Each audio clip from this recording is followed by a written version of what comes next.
So a lot of these swords, all of these historical swords are made with wrought iron. And wrought iron, when the bloom comes out of the bloomery furnace and you're starting to work that steel down, you are going to be constantly folding that steel over and over again to work out the slag, to work out any kind of impurities, or to spread those impurities throughout the iron. And during this process, you need to keep sufficient heat, and you need to keep a oxygen-free environment in order to get the welds to stick really well.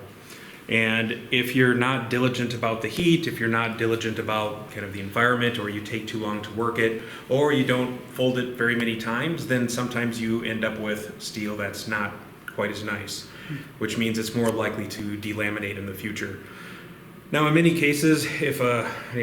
piece of steel isn't heavily used, then it's maybe not a problem, but the longer it's used or the more it sits out in the elements, the more those little problems become evident.